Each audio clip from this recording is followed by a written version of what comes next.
Hello, and welcome to our webinar, How Future Workspaces Will Improve Productivity and Creativity. Our speaker today is Professor Carlo Ratti, Director of MIT's Senseable City Lab. My name is Steve Paul, contributing editor at MIT Sloan Management Review, and I'll be your moderator today. Our thanks go out to Xively for our sponsorship of our webinar today. This event will be recorded and will be available to all attendees approximately 3 to 4 business days after the end of the live event. In addition, today's slides will be made available to attendees via email. This webinar contains audience polling, so please complete the polls when they appear. We welcome your questions for our speakers today. To submit questions, please enter them anytime in the chat box in the lower corner of your screen. Or you can submit questions on Twitter using the hashtag #MITSMRE event. We'll answer as many questions as time permits after our presentation. If you're having any audio difficulties while listening via computer, please call in via telephone instead, or check the help link in the upper right-hand corner of your console. And now on to our presentation, How Future Workspaces Will Improve Productivity and Creativity. Let's turn it over to Professor Ratti. Hello, good afternoon, everybody, and thank you very much for inviting me here. And my name is Carlo Ratti. I'm professor at MIT. We run the Senseable City Lab.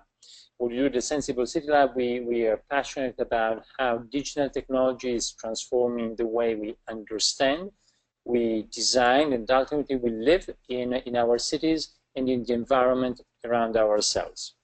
And so I wanted to start with this picture. If you look at this picture, this is something that people used to be fascinated in the 1990s. At the time, people thought that because of digital, the physical world would count less and less, and our experience would become more and more virtual. So much so that at the time, some people thought the cities themselves would not be needed anymore. This is George Gilder in 1995. Who wrote, "We are headed for a death of cities. Cities are leftover baggage from the industrial era." Well, what does this tell you? The first thing it tells you is never make predictions, because no prediction could have been more wrong than this one. We now know the cities have been thriving, and this picture is from Tianjin, China. China this century might build more cities than all of humanity ever built. We know that since 2008, half of the world's population lives in cities, and this number could actually swell by 5 billion by 2030. So what has happened is that digital hasn't really physical space, like Gilder and many other people thought in the 1990s. But actually, digital and physical are recombining. They create a new hybrid space, if you want, in between the world of bits and the world of atoms. Another way to look at this is thinking about the internet. The internet is entering physical space, is becoming Internet of Things, and as such, is changing the way we can really collect information from our cities, from our buildings, from the environment we live in, and respond to that information. For each of us who's an engineer, this is allowing us to create many feedback loops. Feedback loops that are based on two components: on sensing component, collecting information from the environment and from our cities, and an actuating component, responding to that information. Let me give you just one example. What you see here is the progression of mobile connections on the planet since the beginning. It might seem surprising today to think that there was a time when humanity could live without mobile connections. Back in 1979, there were no cell phones. 1979 is when the first commercial citywide cellular network is launched in Japan by NTT. And then it took around 20 years to get to 1 billion connections, and then 2, 3, 4, 5, 6, 7 billion connections now. Now, you might say there's 7 billion people on the planet. How much more could this grow? Well, according to most estimates, we are around 7 billion connections now, and we'll be at 50 billion connections by 2020. And the reason for that is not that we will all have like 17 iPhone and iPads in our pockets, but that we started connecting people with other people, and then more and more people with data, and then connections that that link people with machine and with data, and increasingly M2M, machine to machine, things talking to other things. Almost as if every atom out there, or the physical world, were becoming both a sensor and an actuator. Now, before then moving into looking at this in more detail and actually at how this is impacting the spaces we work in and our offices, I just want to hand it over again to the organizers about some of the polls we will have during the presentation. Okay, thanks very much. Actually, we've got a couple of poll questions that we'd like to ask our audience here. First one, we'll show this and launch it to our audience here. What is or would be your ideal working place? Let us know what you think. Would it be your home, a traditional office, a co-working space, or maybe a park or a coffee house? So let us know. We'll share the results with your colleagues in a few moments. I want to remind you also that we will be taking questions at the conclusion of the presentation. Professor Ratti also has a couple of video clips that I think you'll find interesting as well. Okay, well, looks like a great response here. We really appreciate it. We're just going to wait a few more seconds, and then I'll show the results. Professor Ratti, what's your preferred locale? Oh, that's I didn't know I had to answer this question, but I think it's a bit of all of them. But I would say if I had to pick, probably the park or the coffee house. You know, this kind of very informal way of being connected, of doing work, but at the same time connecting with other people. The idea of engaging with the city in a very exciting and sociable way. Okay, nice. All right, I'm going to close out, and then let's share the results here. Kind of interesting. You've got a few colleagues that would like to join you in the park. It's interesting also that we see how co-working spaces are kind of number one, and you know, and certainly much more popular than a traditional office. And I think the interesting thing here, I would say, is the following: is that, you know, today we can really work anywhere. We're flexible, we're mobile. We can, you know, we can in an airport lounge or anywhere else we can make our offices. So the only reason to really go to a physical place is the interaction with other people. And I think co-working spaces has something quite exciting, which is really they foster interaction between different people. So they become exciting places to be in. Incidentally, that's the topic of an article that I did just a few weeks ago in the Harvard Business Review, really about this and about how co-working spaces are becoming more and more important. Interesting. So we actually have a second poll question I'd like to ask our audience here. What aspect of your life could be mainly influenced by the Internet of Things? So would you say that it's mobility, work, communication, or food? Please select one, and again, we'll show the results in a few moments. How about you, Professor Ratti? Which aspect would you think would be mostly influenced? Yeah, and you know, I think Internet of Things really has an impact on all of them, and we're seeing this impact. You know, really today, it's already very present in many components. I would say, you know, the top two are certainly for me are work and mobility. Mobility, because of traveling a lot. I think things such as Uber or other ways of sharing mobility have really changed the way I move in cities around the world, and work as well, because of some of the things we were saying before about how our ability to be connected both with in this web, which is not only people but also more and more things that are connected with us, is changing the way the environment we work in. Okay, great. Thanks. I think you can be a little bit surprised with the results here. I'm going to close out and share them with you. And communication is a big deal as well. Yeah. Okay. So would you like to proceed with your presentation? But I wanted to say just a little thing about food as well. You know, maybe it's not touching. I mean, this is more like a personal question about the impact on our lives. But certainly, Internet of Things is having a very big impact on supply chain, on the things we buy. You know, on the way, on all the new ways of delivery.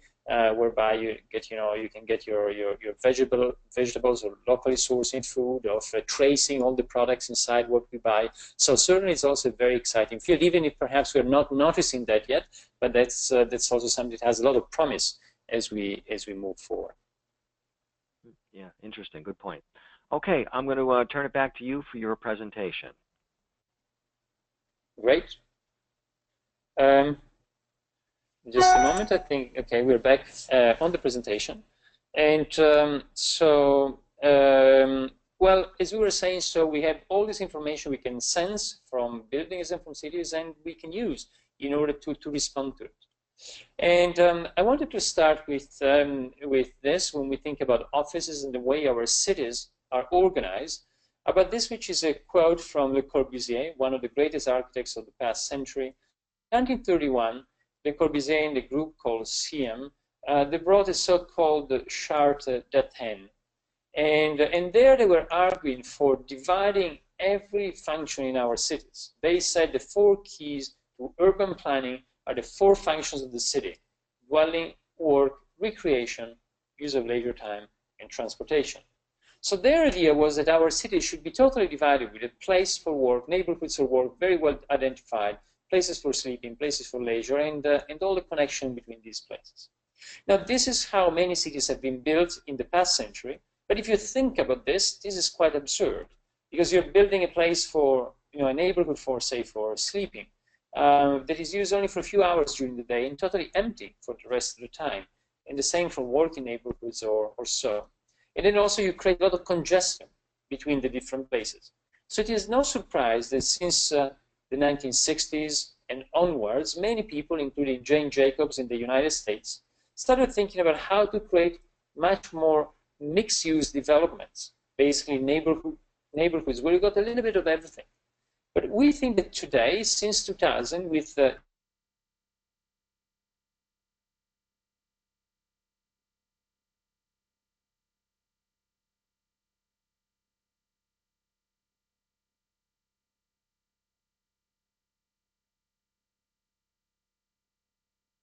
So, Professor Ratti, I can't hear your audio. Are you having any difficulties with your phone? Ladies and gentlemen, just hold on for a few minutes. We're just working to fix places we work on, and the structure of the buildings we live in. And so I wanted to Professor Ratti? Yep. Sorry. Could you go back one slide? We sort of lost your audio, and I think we missed a little bit of what you were trying to explain.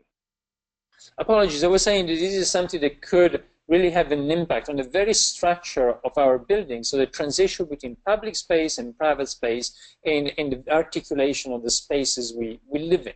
And if you want to give you an example of some of these changes, which is an experiment that we've been running here on our own campus at MIT.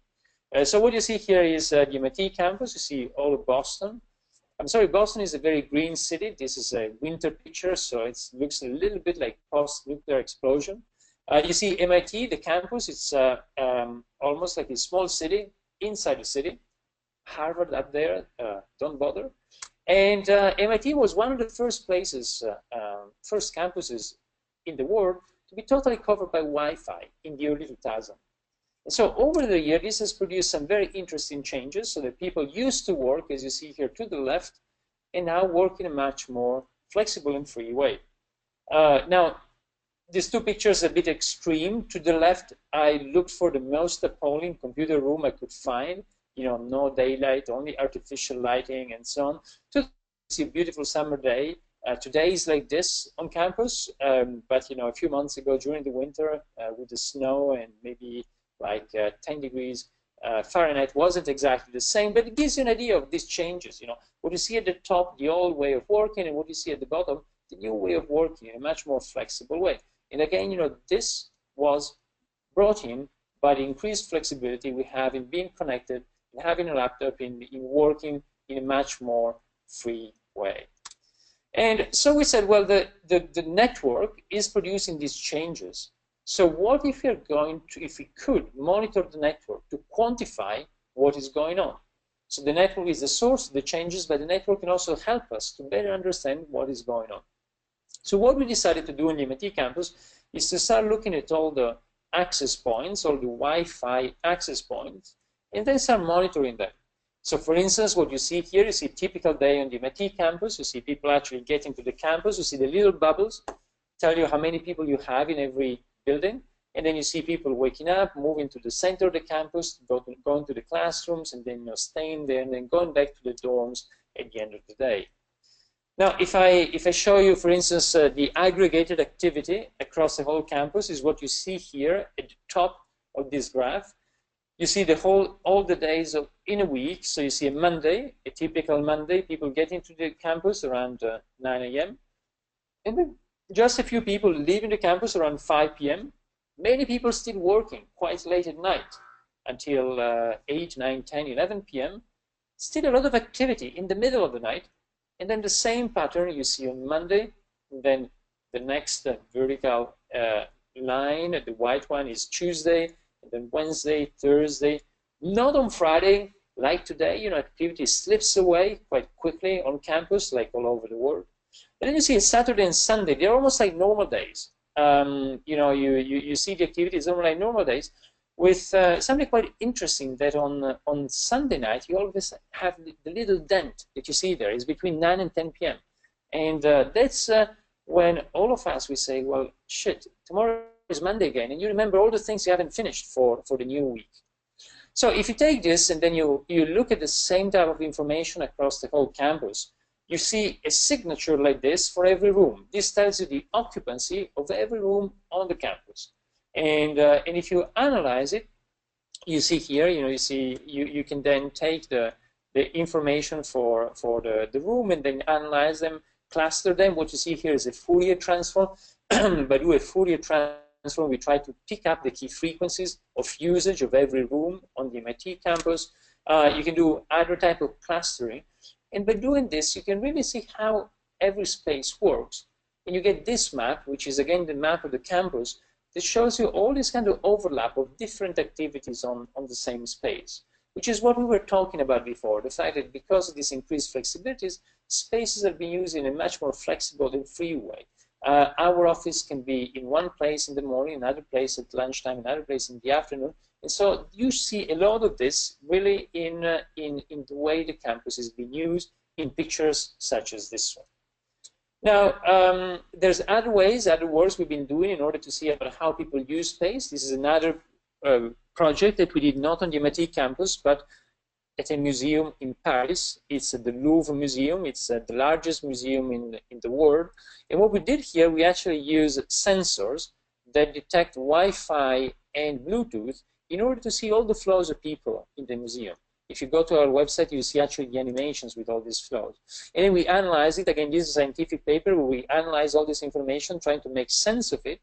And this is also something we then did in the Financial Times to explain it to a more general audience. And what you get really is this ability we have today to better understand how we move over space and what we do in different spaces. And so this has been over in the past few years, one of the things we've been doing a lot, both in our lab and in our design office called Carlo Ratti Associati, a way to see how this information can help us to design different types of spaces.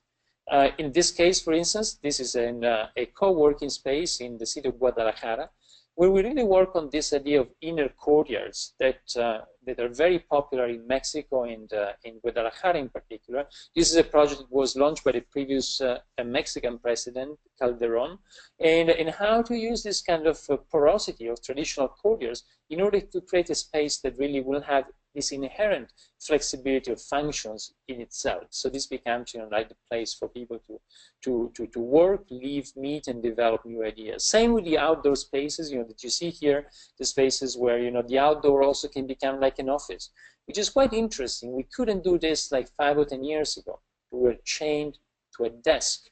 But today we can use the outside also as an extension to our offices, which is quite exciting. As humans, we've been living outdoor for thousands and thousands of years, and we can go back to some of that experience today thanks to thanks to the flexibility we are regaining. And here you see again, how these spaces could work with this kind of different porosity.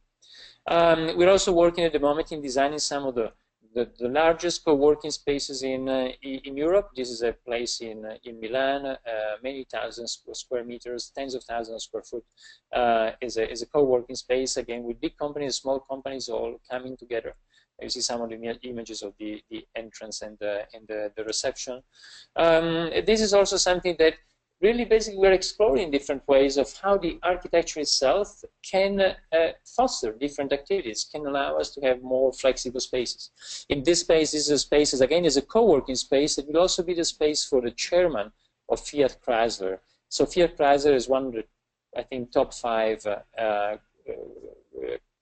automotive producers in the world. It's interesting. He's experimenting a lot with new ways of working, and the chairman himself, he decided to something quite surprising, would have been impossible just a few years ago, to work in a place which is a big co-working space.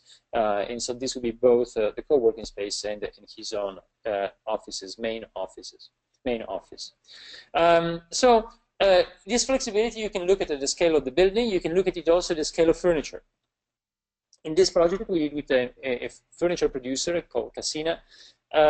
We looked at how some of the objects in our homes can also support some of this more flexible way of living. Now, a few years ago, you go home, you sit on a couch, and you open a newspaper and read the newspaper. And the newspaper was printed, and it has a certain size, and the couch was the best way to go and read it. But today, that newspaper probably doesn't exist anymore. You might read it on a tablet, or you might read it on your computer.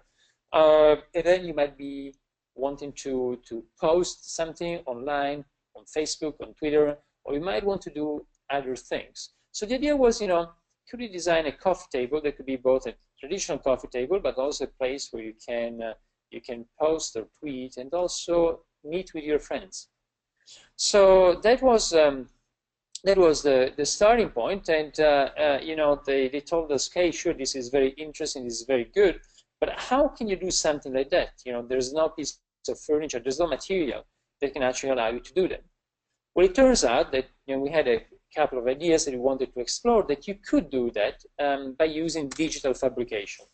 Digital fabrication is today the ability we have to use 3D printers and to use laser cutter to digitally fabricate elements. And the good thing about digital fabrication is that you can have many thousands of pieces, each of them different from the other, and they can all be printed or produced with a high degree of accuracy.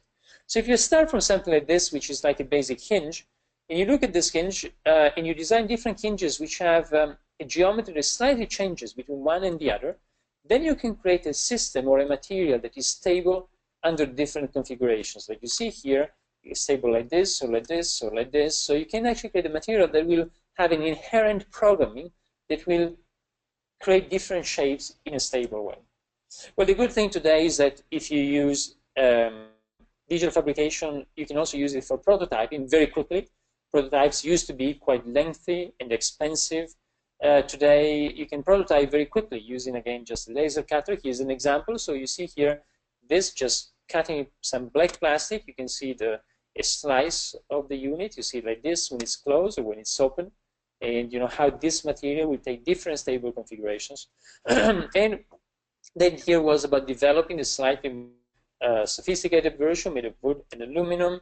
You see the same slice. You cut it using laser cutter. That's a standard laser cutter. It goes very fast. It's very similar to what we have in most schools of architecture these days. Certainly here at MIT, there's many of them. They're smaller usually. This is one of the bigger ones that can actually be faster, and they can be used for producing the final thing, not just the prototype. And then you cut the pieces. You need to pay attention not to mix them up, because each of them is slightly different in terms of geometry from the other. Then when you combine and assemble all of them together, you get the final design, which is what you see here. They can take different configurations based on what you might need. And here you see it closed, or you see it open on one side or open on the other side. Now, so the same thing, incidentally, is something that we presented, our design office presented at Milan Design Week. Is one of the biggest fairs of design in the world. It happens in April.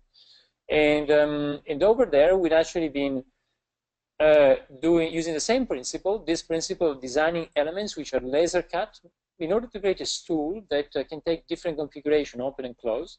And again, you take just a piece of plywood, you laser cut it. We also made the design open source so that anybody can download it. And then you can build your own object in a very, very cheap and inexpensive. You can just take a piece of plywood, laser cut it, mount it, and without any piece of metal, you get this piece of furniture that can be used in different way. Here is a little video.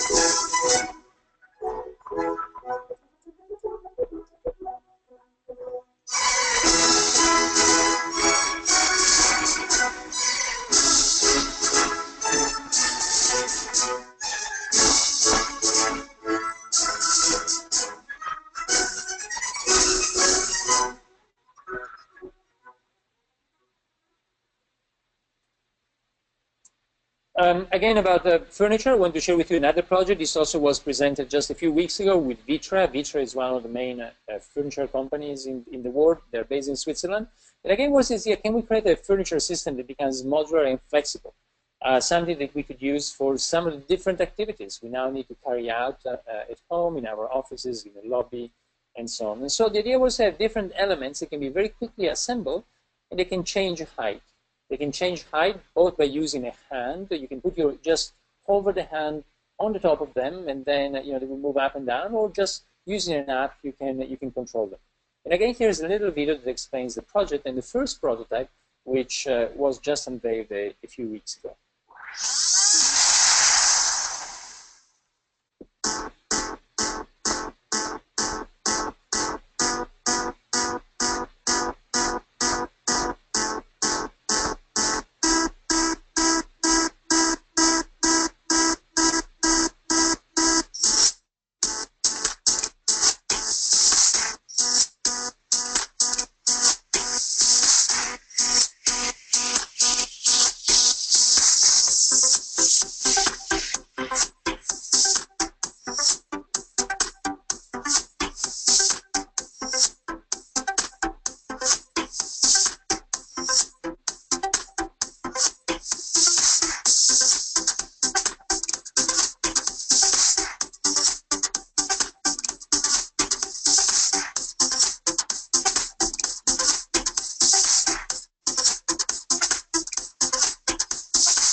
So this was about to show you how furniture itself can become more flexible. Buildings themselves can respond to information in a more dynamic way. In this project that we did and won a few prizes, is a project where we looked at digital information, and in this case, how every surface of an apartment, in this case, could become like a projection surface. And the way we did it was by using a projector that has in front of it has a mirror that rotates, controlled by a computer. So if you control the mirror and you rotate it, you can from one point project it 360 degrees all around. And so every surface, like this surface or Another surface can become a projection surface, so it can become alive with digital information. We wanted the place to be a fun, inhabitable place also when everything is off. You see here some images of the space. But then you turn on this projector from one point, and then every surface becomes a place where you can display dynamic digital information. And the final thing I want to share with you is also how buildings themselves can become more responsive in the way they use energy. This is a scientific paper from a recent scientific paper we did, where we looked at the MIT campus, and we looked at where energy goes and where people are. We look at where people are in a similar way to what I was saying before. We got the Wi-Fi, and we know where people are on campus, and every building has a controller, a building management system that can tell you how much energy goes into that building. And if you look at this graph, you see there's no correlation whatsoever between where people are and where the energy goes. So our idea was, could we think about a system where we don't continue heating or cooling empty spaces, wasting energy on empty spaces, but just focus on where people are.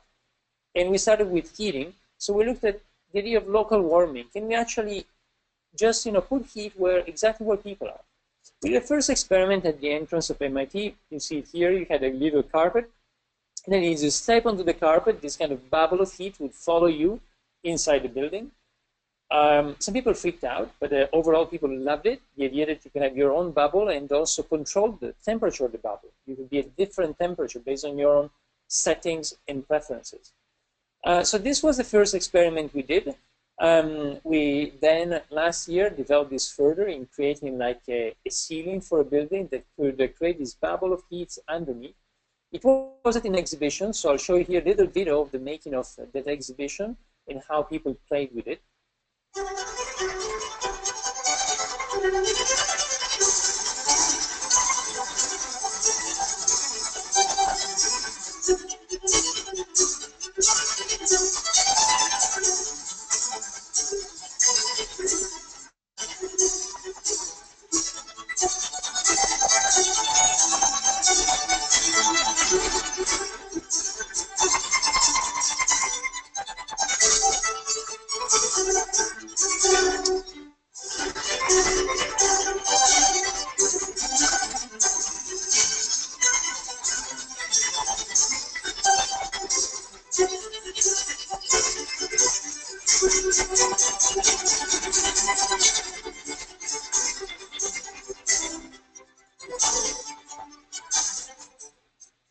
So here you can see, in this case, the exhibition wanted to make it quite visible. So you had to see how this would work and also keep some light. But you can imagine a future where our false ceilings in our buildings will create this additional heating that follows people in a responsive way. Incidentally, ARPA-E, one of the main government agencies that's promoting innovation in the United States about heating and about energy, is something that is looking very, very closely and is quite excited about this idea of how heating, cooling, and lighting can follow us inside the building.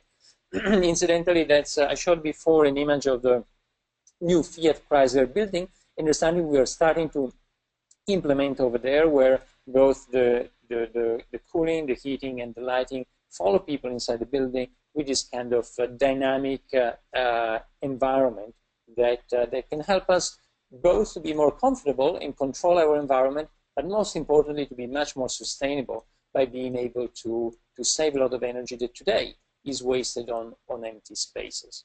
And I think we were towards the end of our time, but I want to share with you also this picture. This was just a few months ago. It was in Dubai. One of the shadows there is Sheikh Mohammed, the ruler of Dubai. And it's about, in Dubai, you got a big issue. It's about public spaces cannot be used today during the summer because they are too hot. And of course, you cannot air condition outdoor public spaces during the summer. But what you can do, you can use a traditional system, which is spraying water, to do what is called evaporative cooling, cooling by letting water evaporate. But you can do it not in an indiscriminate way. You can do it again in a way that responds to occupancy and then create this kind of dynamic little cloud, cool cloud that follows people around.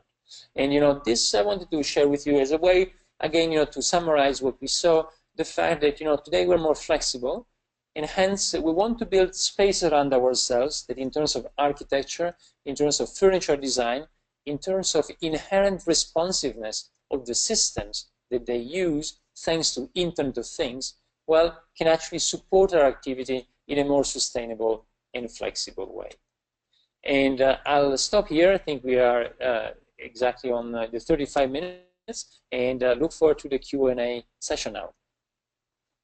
Okay, thanks very much, Professor Ratti. That concludes our presentation, the presentation portion of our program today. And now we'll move on to the Q&A.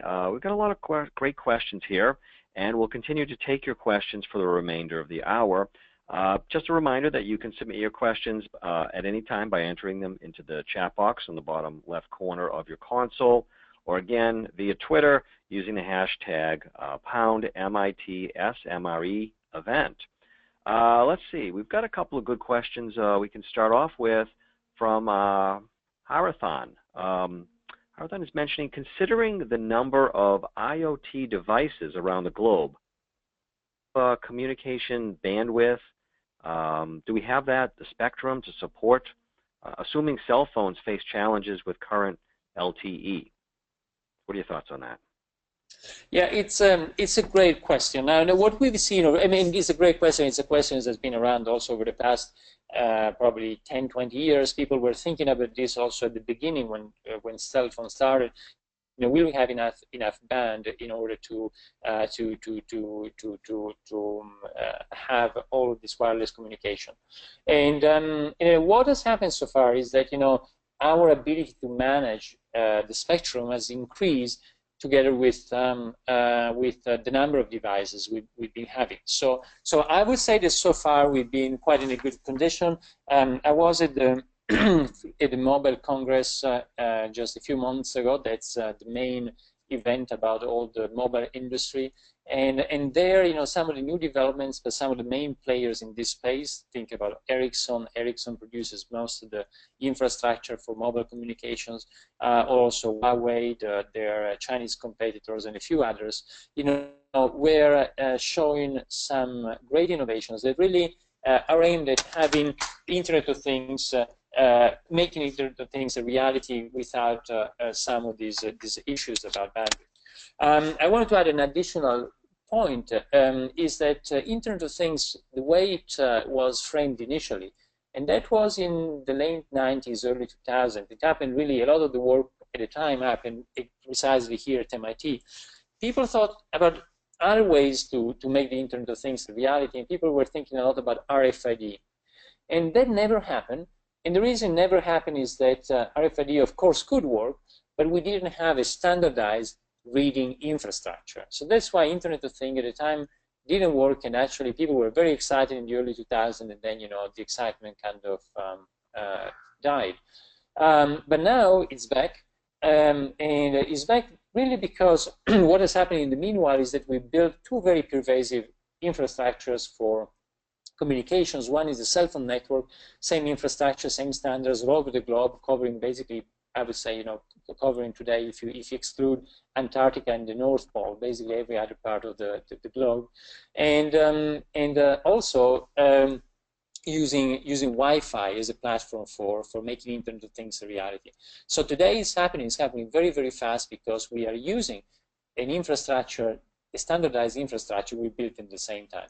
And I think that it's an interesting story because it's a story that we see over and over again, that, you know, there's two ways to be wrong. In one, you can be wrong because you're too late, but you also can be wrong because you're too early. And so at the beginning, Internet of Things was an interesting idea but didn't pick up, but now is really starting to transform our lives. Interesting. In terms of people that are more introverted versus extroverted, how does that differ with workspaces and people's use? I think it's another very good question, and what we're seeing is that, you know, sometimes we get a bit you know, excited about an idea and we push a bit too much to the extreme. So we certainly, what we're seeing today is not something where you've got a totally flexible open space. And if you look at the most exciting co-working spaces today, they show this kind of different gradation of spaces. More open, more closed, you know, where you can really then in a dynamic way adjust based on both your character, but also what it might change in the morning versus the afternoon, or how you want to to be with some people at some point, and do brainstorming and be exchange ideas, and you want to be on your own and get other things done in another time of the day. So I think that what we are seeing today is not something extreme. Like most of us are familiar with some of the old cubicles. There was a famous movie by Jacques Tati that made fun of them, these kind of cubicles that were conquering the world a few decades ago. And I think today we're seeing something much more nuanced, where the same space is not totally open space, it's not cubicles, there's a space where you've got different relations, and then you can be the one to pick the one that suits you best. And if you look at the future, you can even think about something where some of these partitions can be activated. As we saw, architecture itself can become more alive. So you can think about a space that will follow and transform based on your necessities for that moment. Okay, thanks. Jennifer was wondering, do you have any privacy issues in sharing and collecting data inside the workplace? Do you have any information on that? Yeah, that's another very good question. I think privacy is a very important point, a very important topic today. I would say something goes much beyond what we're talking about today. It's much beyond intelligent buildings or intelligent cities. Each of us with a smartphone, if you have a smartphone, I think most of us on this conference have, then you might be interested to know that your position today has been already captured and stored many hundred times, and that's for all of our smartphones. That is done both through the operating system. If it is an Apple or an Android operating system, it's the same thing, from the cell phone company and so on. So, and if you've been on Facebook today, you've left digital traces. If you use your Gmail, you've left digital traces, and probably, and on Gmail, you've also given access to the emails you send to Google. So, I mean, this is something which is much more profound today. And we think it's a very big, it raises many very fundamental issues. We think that the solution is not a technological solution, it's more a solution it's more like a political solution. We need to decide together as a society, what type of society we want to build. And in order to promote the discussion, here at MIT, we've already organized twice a forum called Engaging Data. You can find some of the results of the 2 forums we've done on the web. The last time we had as participants, well, we've invited both privacy advocates, the Obama administration, academics, companies that produce large amount of data. The last time we had anybody from Noam Chomsky, colleague activists here at MIT, to Ed Snowden's lawyers, to Saskia Sassen, to many others, because we think this is a conversation we should all have. But I would say, what is happening in the workplace, and especially what I was telling you about today, which is all done with anonymized information, aggregated information, so information where you don't know who the person is very little compared to what is happening in our lives in a pervasive way. Every time we go online, we tweet, we post, and so on. We use our smartphones. And so I think it's a very important conversation we should all take part in. Yeah, interesting. Deb was wondering, what about, do you have any thoughts about the ability to concentrate and focus in these open spaces? Any information or thoughts on that? Yeah, I'll really build on the previous answer, which is what we are seeing today is that it's not all open spaces. It's spaces where you have some open space and some closed space, and you want to be able to, based on different times of the day, based on your preference, you need to be able to choose. And again, that is made possible today because of the increased flexibility we have. You couldn't do this like 5-10 years ago. As I was saying, 5-10 years ago, we were chained to one single desk, and that desk was either open or closed. Today, we can create an environment where you've got a gradation of environments, and you can pick the one that you prefer at that very moment. Okay, thanks. Thanks again. Let's see here. Another question from Ted. Are there any studies that could explain the connection between structural design and organizational culture? Any studies on how the changes you discussed could affect the organization? It's a great question, and thanks for asking it. Actually, we're doing some of that at MIT. I didn't present it because we don't have the final results yet. But yes, you know, you can really learn a lot about if you want, you know, think about our MIT and our campus. You know, the amazing thing is that it just brings people together, and people exchange ideas and can, you know, develop new research, new science, bright papers. You know, the amazing thing, the amazing chemistry that happens on our campus is really about how people come together. Now, today we can measure some of that. We can measure the campus itself from a spatial point of view, from a space you know, and the architectural point of view. We can measure communications on the campus. So today we can look at all the network of how we communicate, we work together. And we can also measure productivity. You know, what we do here is primarily engage in research, and you can measure research in a quantitative way based on papers or patents or other things. So in a certain sense, we can measure all the three key components of this great alchemy that happens on the MIT campus. And that's one of the projects we are doing at the moment, where we're trying to really to understand the relationship between these three variables, you know, between, you know, the physical configuration, between the digital communications, and between what we then produce together by the magic of coming together. So it's a great question. It's a question that doesn't have an answer yet, but it's a question that we are looking at, and we're quite passionate about it. Sounds like another webcast, maybe in about 6 to 9 months or so. In any case, we have Rick wanting to know about any special innovations for those requiring such, home health care, anything like that. Yeah, that's also very, very interesting space. You know, I didn't present it today because we had discussed to focus mostly on the office, on the workplace.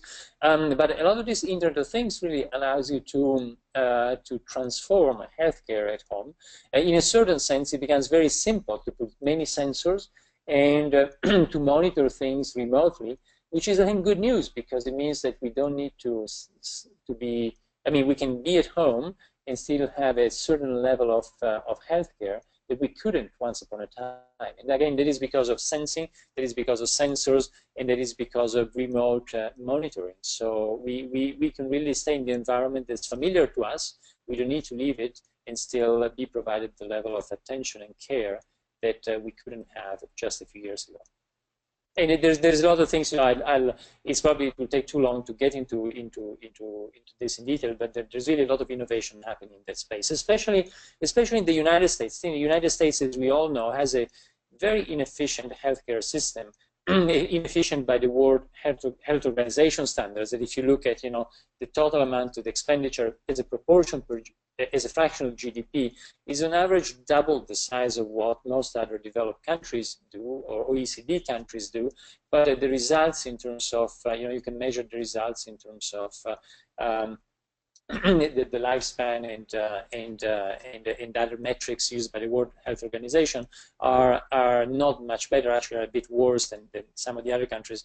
And that is primarily because of the structure of the healthcare system today. And so if something could be done in order to create new ways where people can be more at home and can have the level of care that they require in their own environment, that's certainly going to be very, very important, especially in the United States.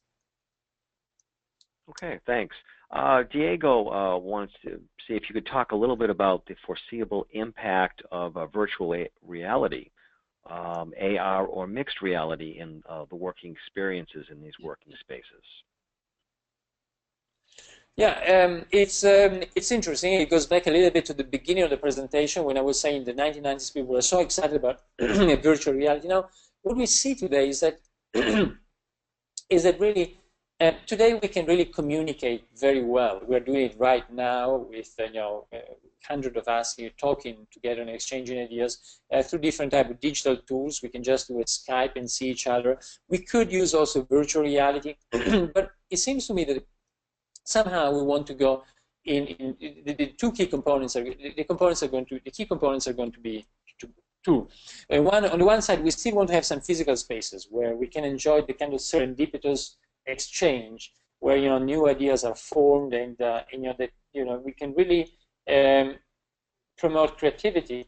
And for that, it seems that until today, you cannot substitute physical space with virtual reality. You want to have this kind of spontaneous encounters and serendipitous idea development that only happens when you are in the same space. And I think that's why we are seeing a lot of co-working spaces emerge and built around these principles of promoting sparkles and ideas between people. On the other hand, I think we see more and more tools that, after we develop an idea, we need to, after we come up with an idea, and we need to develop it further, and we need to do some, concrete steps to collaborate in digital space. And here, yes, we could think about more VR also being used, but I still would put this more in the category of, a super Skype, as a way that, we can actually do something in order to develop a project together better, but not really as a substitute for that idea generation that, at least today, still seems to happen primarily in physical space, because it has a very important serendipitous component. There's a lot of studies looking at how ideas are generated in universities. A few of them at the University of Cambridge at Oxford in the UK. And, they find that actually some of the most successful places are the tea rooms, the coffee rooms, where people can go there for another purpose, and they will stay there for like 10 or 20 minutes. But during those 10 or 20 minutes, some serendipitous encounters happen, and those are usually the most productive in terms of generating new ideas. Now, I don't think we can yet do that using VR, so that will still has a place in physical space today. There's other things that could be said about VR. VR certainly can be used in particular industries. So you can think about the use of VR. If you're working in real estate, certainly VR has a very big use. If you're working also in architecture and design, you can use VR to have different teams collaborate remotely. We're working with one of the main cruise ship companies in the world, and they have the issue of having to design new cruise ships, and those are designs with teams that are based in different parts of the world, including the shipyard, and they're really using this kind of distributed VR system in order to look at the design and comment on the design. So I mean, certain industries will have different applications, but in general, I would say that we will still we will still see the need to come together physically to be creative and generate new ideas, and then we can develop those ideas further, connecting online, and VR can have a role there. Great, thank you. We now have a question from Greg. Is there any research or quantitative data that speaks to increased workspace productivity relative to the flexibility and choices that you spoke of?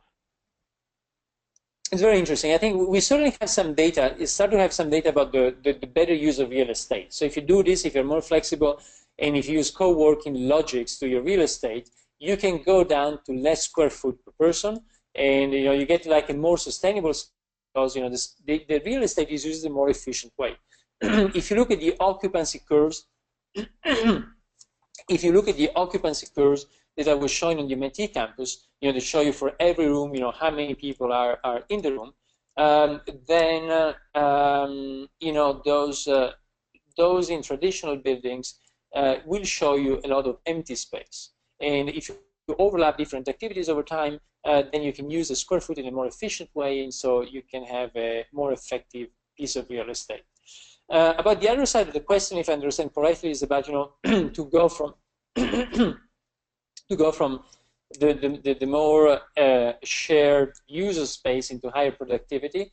I don't think that we've been able to measure it yet at the scale of an entire office. There's a whole body of literature that looks at individual productivity, that focuses on one person with other people, and looks at how ideas are developed and so on. Of course, it depends on the type of work you do, and basically that literature is what informs the design of new offices. So basically, how you can foster some of those connections between co-workers in order to develop new ideas, and that literature, yes, exists.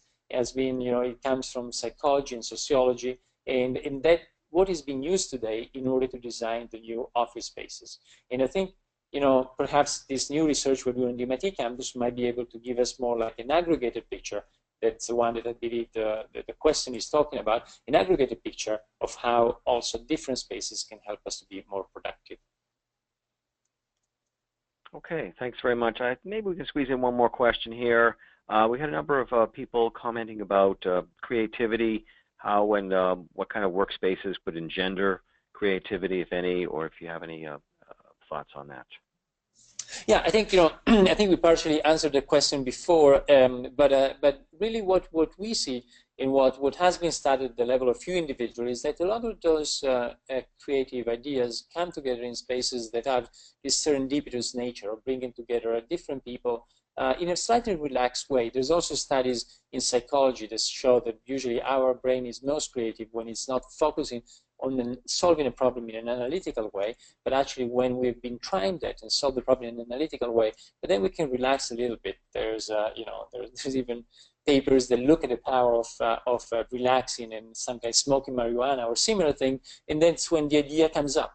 And somehow architecture wants to mimic that process. It wants to foster the type of processes of how people can come together and serendipitously develop new ideas. Okay, thank you very much. Unfortunately, I think that's going to be all the time we have for this session. I just want to let our audience know that over the next few days, look out for a feedback survey that will appear via email. We'd greatly appreciate your thoughts and opinions on this webcast and any ideas you have for others. That includes this portion of our program. We want to thank again our presenter, Professor Carlo Ratti, Director of MIT's Senseable City Lab, and of course we also want to give thanks to our sponsor Xively. Also a reminder, if we could just see our final slide, Professor Ratti, and another reminder that a recording of this program and the presentation slides will be available within the next 3 or 4 business days. So again, look out for an email there, and also tell your colleagues all about this event. We want to thank you for attending, and that concludes our program today. Have a good day.